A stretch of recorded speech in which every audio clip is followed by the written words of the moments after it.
જય સ્વામિનારાયણ.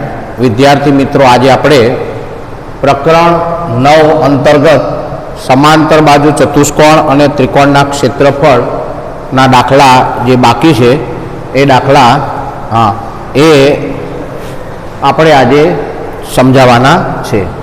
તો આજે આપણે પ્રકરણ 9ના જે બાકી દાખલા છે એની ચર્ચા કરશું. તો સૌથી પહેલાં દાખલાની અંદર આપણે જોઈ શકીએ છીએ કે સમબાજુ ચતુષ્કોણ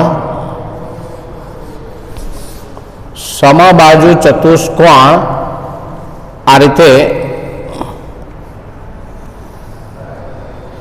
એ બી સી અને ડી, એની અંદર એસી વિકર્ણનું માપ આપ્યું છે, BD વિકર્ણનું માપ આપેલું છે, અને આપણે સમબાજુ ચતુષ્કોણનું ક્ષેત્રફળ શોધવા માટેનું સૂત્ર આપણે અગાઉના તાસમાં સમજાયેલું કે સમબાજુ ચતુષ્કોણનું ક્ષેત્રફળ બરાબર 1/2 ગુણ્યા 2 વિકર્ણોનો ગુણાકાર. દાખલો આપણે ગણીએ. સમબાજુ ચતુષ્કોણ નું ક્ષેત્રફળ બરાબર 1/2 ગુણ્યા 2 વિકર્ણોનો ગુણાકાર. અહીંયા આપણે લખીએ 1/2, એક વિકર્ણ એસી ગુણ્યા બીજો વિકર્ણ બીડી, 1/2 એસીનું માપ 12, બીડીનું 15, 2 છેદ ઉડાડો એટલે 6, 15 છંગ 90 ચોરસ સેન્ટીમીટર. તો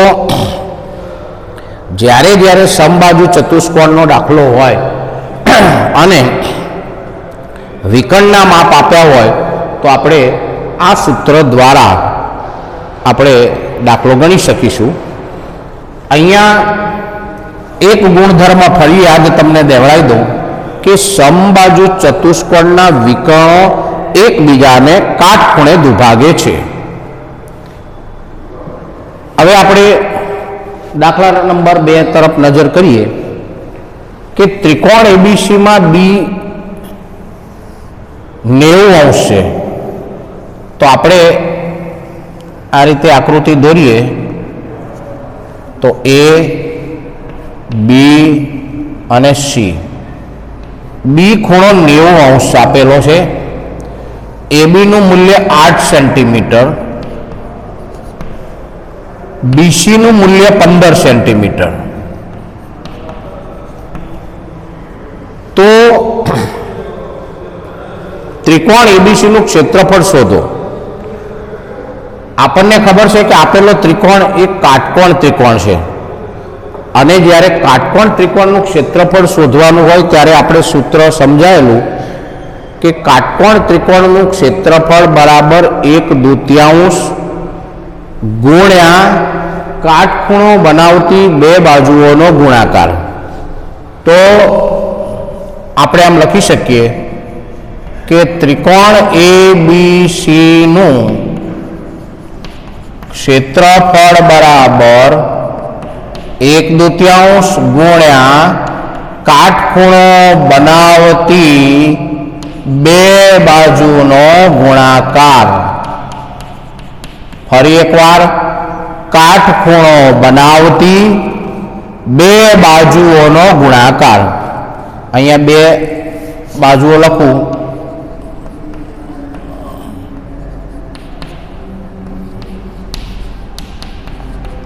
કાટકોણ ત્રિકોણનું ક્ષેત્રફળ બરાબર 1/2 ગુણ્યા કાટખૂણો બનાવતી 2 બાજુઓનો ગુણાકાર.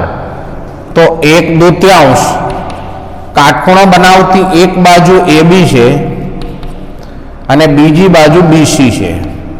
तो 1/2 AB નું 8 સેન્ટીમીટર અને BC નું 15 સેન્ટીમીટર 2 4 15 ચોક 60 ચોરસ સેન્ટીમીટર।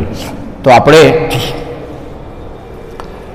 કાટકોણ ત્રિકોણનું જ્યારે જ્યારે ક્ષેત્રફળ શોધવાનું હોય ત્યારે આપણે આ સૂત્રનો ઉપયોગ કરી અને દાખલો ગણી શકીશું। હવે આપણે દાખલા નંબર 3 તરફ નજર કરીએ। 3 નંબરના દાખલામાં ABCD ની પરિમિતિ,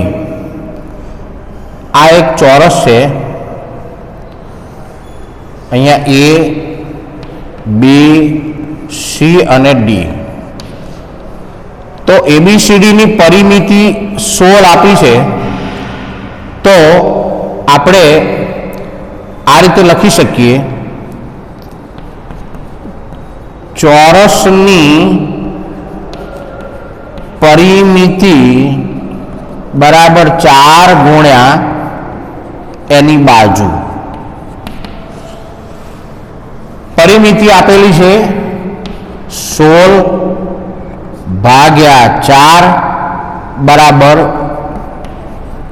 બાજુ, એટલે 4 સેન્ટીમીટર બરાબર બાજુ। ચોરસની પરિમિતિ 16 આપી છે, એને આપણે 4 વડે ભાગીએ એટલે પ્રત્યેક બાજુનું માપ આવી ગયું 4 સેન્ટીમીટર। આ પણ 4 સેન્ટીમીટર। હવે આપણને ચોરસનું ક્ષેત્રફળ શોધવાનું કહ્યું છે, તો અહીંયા લખીએ, ચોરસ ABCD નું ક્ષેત્રફળ બરાબર બાજુ એનો વર્ગ 4 નો વર્ગ 16 ચોરસ સેન્ટીમીટર। તો આ રીતે ચોરસનું ક્ષેત્રફળ બરાબર બાજુનો વર્ગ। તો આ સૂત્ર દ્વારા આપણે ચોરસનું ક્ષેત્રફળ શોધી શકીએ। તો સૌથી પહેલા સમબાજુ ચતુષ્કોણનું ક્ષેત્રફળ, ત્યાર પછી કાટકોણ ત્રિકોણનું ક્ષેત્રફળ અને ચોરસનું ક્ષેત્રફળ। હવે આપણે દાખલા નંબર 4 ની અંદર વિચારીએ તો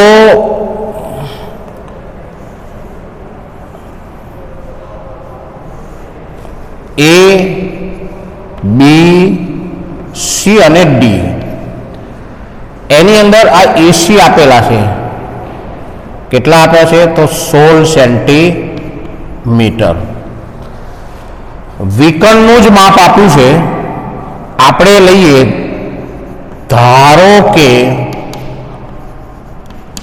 ચોરસની બાજુનું માપ બરાબર x સેમી। તો અહીંયા લખીએ x સેમી, તો આ પણ x સેમી।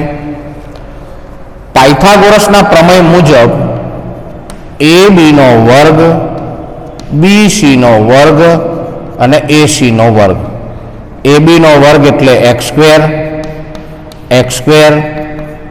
16 નો વર્ગ 2x નો વર્ગ બરાબર 256, માટે x સ્ક્વેર બરાબર 256 ભાગ્યા 2, 2 વડે ભાગીએ એટલે 128, x સ્ક્વેર બરાબર 128, x બરાબર વર્ગમૂળમાં 128, એના આપણે ભાગ પાડીએ તો 64 ગુણ્યા 2 એટલે 8 વર્ગમૂળ 2 x અહીંયા લખાય સેન્ટીમીટર। આ ચોરસની એક બાજુનું માપ આવ્યું।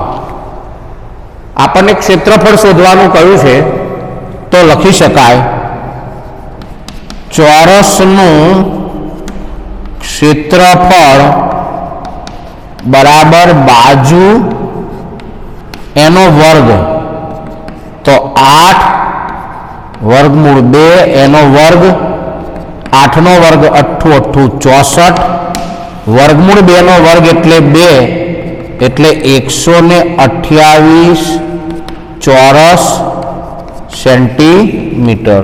તો આ રીતે આપણે જ્યારે ચોરસના દાખલાની અંદર ફક્ત વિકર્ણનું માપ આપ્યું હોય તો આ રીતે આપણે દાખલો ગણી શકીએ. તો સમબાજુ, કાટકોણ ત્રિકોણ, ચોરસની પરિમિતિ આપી હોય ત્યારે આ રીતે, અને ફક્ત જ્યારે ચોરસમાં વિકર્ણનું માપ આપ્યું હોય તો મેં ગણાયા એ પ્રમાણે દાખલા ગણી શકાય. હવે આપણે લંબચોરસ માટે વાત કરીએ.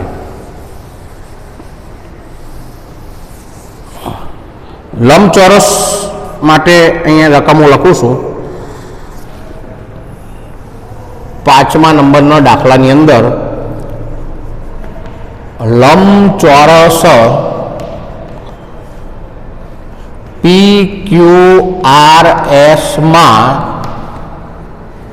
PQ બરાબર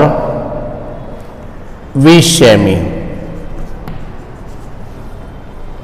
અને એરિયા ઓફ ધ PQRS બરાબર 300 ચોરસ સેન્ટીમીટર હોય તો SP બરાબર ખાલી જગ્યા સેન્ટીમીટર. અહીંયા આપણે લંબચોરસ દોરીશું. લંબચોરસમાં P, Q, R અને S. આમ દોરો તો પણ PQ, R અને S, PQRS. એમાં PQ આપેલા છે 20 સેન્ટીમીટર. હવે લંબચોરસ PQRS નું ક્ષેત્રફળ બરાબર લંબાઈ ગુણ્યા પહોળાઈ. તો આપણા દાખલાની અંદર આ લંબાઈ છે, આ પહોળાઈ છે, આ પણ લંબાઈ છે. તો લંબાઈ SP અને પહોળાઈ PQ. ક્ષેત્રફળ આપણને આપેલું છે 300. ફરીથી 300 SP, PQ નું માપ આપ્યું છે 20 માટે 300 ભાગ્યા 20 બરાબર SP. તો જવાબ આવશે 15 સેન્ટીમીટર SP. એટલે કે આ બાજુનું માપ 15 સેન્ટીમીટર થશે. લંબચોરસની અંદર સામસામેની બાજુઓ સરખી થાય એટલે આ 15 સેમી હોય તો આ પણ 15 સેન્ટીમીટર જ થાય. આ 20 છે માટે આ પણ 20 સેન્ટીમીટર થાય. તો આજે આપણે પ્રકરણ 9 ની અંદર આ રીતના દાખલા આપણે જોયા. હવે દાખલા નંબર 6 ની રકમો એ લખું છું.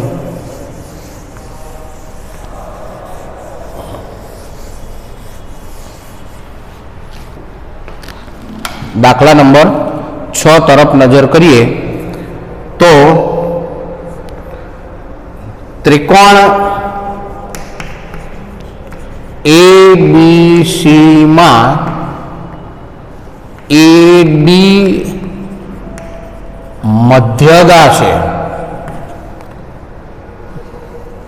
એરિયા ઓફ ધ ABC બરાબર 50 સેન્ટીમીટર,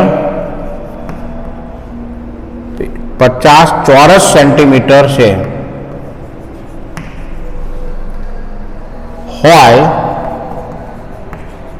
તો AD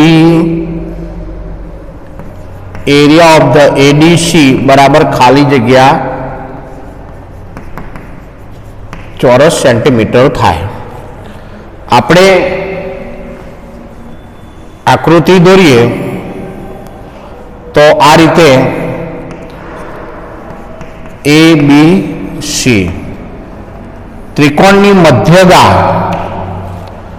એની વ્યાખ્યા ગયા તાસમાં પણ આપણે ચર્ચા કરી હતી. ફરીથી ત્રિકોણના કોઈપણ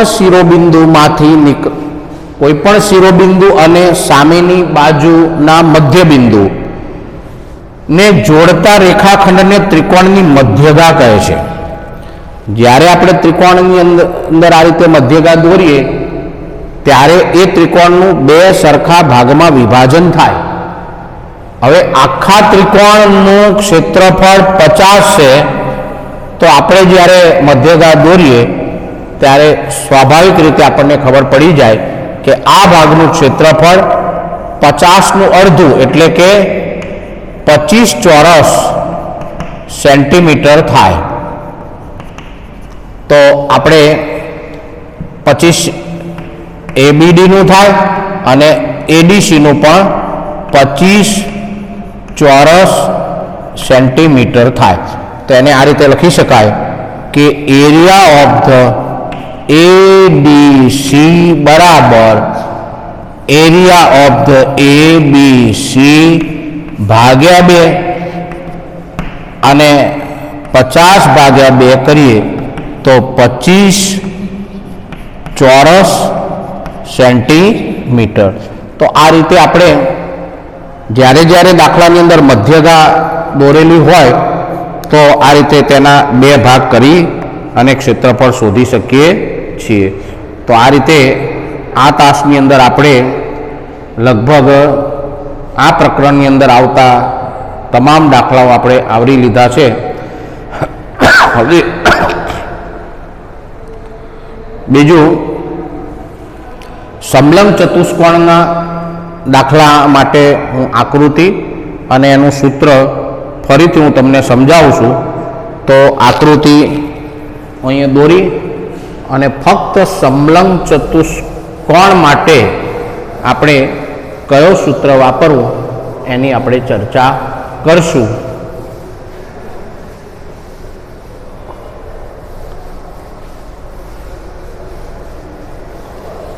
ચલો સમલંબ ચતુષ્કોણની હું આકૃતિ દોરું છું.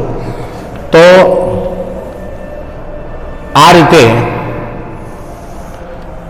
આ આકૃતિ સમલંબ ચતુષ્કોણની છે. અહીંયા A, B, C અને D. અહીંયા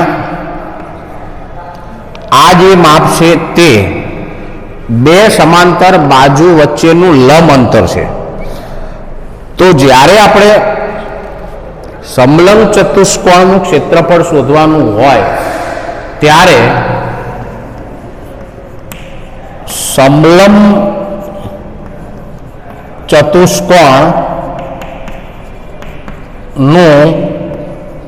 ક્ષેત્રફળ બરાબર 1/2 ગુણ્યા બે સમાંતર બાજુઓ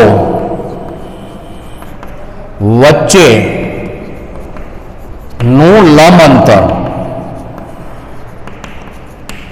ગુણ્યા બે સમાંતર બાજુઓનો સરવાળો. તો આ રીતે 1/2 બે સમાંતર બાજુ વચ્ચેનું લંબ અંતર એટલે AM ગુણ્યા બે સમાંતર બાજુ એટલે AB અને CD. તો આ રીતે લખી શકાય AB વત્તા CD. તો આ પ્રકરણની અંદર જે ચતુષ્કોણો આપણને આપ્યા છે તે દરેક ચતુષ્કોણોના સૂત્રો દ્વારા આપણે દાખલા ગણી શકીએ. તો ફરી એકવાર સમાંતર બાજુ ચતુષ્કોણનું ક્ષેત્રફળ બરાબર પાયો ગુણ્યા વેધ. સમાંતર બાજુ ચતુષ્કોણમાં પાયો ગુણ્યા વેધ. સમબાજુ ચતુષ્કોણનું ક્ષેત્રફળ બરાબર 1/2 ગુણ્યા બે વિકર્ણોનો ગુણાકાર. આ સમબાજુ ચતુષ્કોણનું ક્ષેત્રફળ થયું. ત્યાર પછી લંબચોરસનું ક્ષેત્રફળ બરાબર લંબાઈ ગુણ્યા પહોળાઈ. ચોરસનું ક્ષેત્રફળ બરાબર બાજુનો વર્ગ, બાજુનો વર્ગ. અને જ્યારે ત્રિકોણ આપ્યા હોય તો ત્રિકોણ માટે બે સૂત્રો છે કે જ્યારે કાટકોણ ત્રિકોણ આપ્યું હોય દાખલામાં, તો કાટકોણ ત્રિકોણનું ક્ષેત્રફળ બરાબર 1/2 ગુણ્યા કાટખૂણો બનાવતી બે બાજુનો ગુણાકાર. આ સૂત્રનો ઉપયોગ કરવાનો. પરંતુ જો તમને ત્રિકોણ કાટકોણ ન આપ્યો હોય તો ત્રિકોણનું ક્ષેત્રફળ શોધવા માટે બીજું સૂત્ર છે. ત્રિકોણનું ક્ષેત્રફળ બરાબર 1/2 પાયો ગુણ્યા વેધ. અને છેલ્લે ચતુષ્કોણના પ્રકરણમાં સમલંબ ચતુષ્કોણનું ક્ષેત્રફળ શોધવાનું હોય તો આપણે જે બોર્ડ પર જે મેં સૂત્ર લખ્યું છે કે 1/2 ગુણ્યા બે સમાંતર બાજુ વચ્ચેનું લંબ અંતર ગુણ્યા બે સમાંતર બાજુઓનો સરવાળો. આ સૂત્રની મદદથી આપણે દાખલા ગણી શકીએ. તો પ્રકરણ 9ની અંદર આપણે પ્રમેય અને જે દાખલા પૂછાતા હતા એની આપણે ચર્ચા કરી. હવે આ પ્રકરણની અંદર બીજું કંઈ વિશેષ છે નહીં, એટલે જે દાખલા ગણાયા છે એને અનુરૂપ દાખલાઓ વિદ્યાર્થી મિત્રો તમે જાતે ગણવા પ્રયત્ન કરશો. કારણ કે સૂત્ર આધારિત દાખલા તમે સીધા સૂત્રનો ઉપયોગ કરી કિંમત મૂકી અને દાખલા ગણી શકશો. જે પ્રમેયો અહીંયા સમજાય છે એ બધા અગત્યના હોય, પરીક્ષામાં પૂછાવા લાયક હોય એવા પ્રમેયની આપણે ચર્ચા કરી છે. તો વિદ્યાર્થી મિત્રો, આજે આપણે આ તાસની અંદર જે પ્રકરણ 9ના બાકી દાખલા હતા એની આપણે ચર્ચા કરી. તો આ સાથે આજનો તાસ અહીંયા પૂરો થાય છે. આ પ્રકરણ પણ અહીંયા પૂરું થાય છે. તો દરેક વિદ્યાર્થીઓને મારા જય સ્વામિનારાયણ.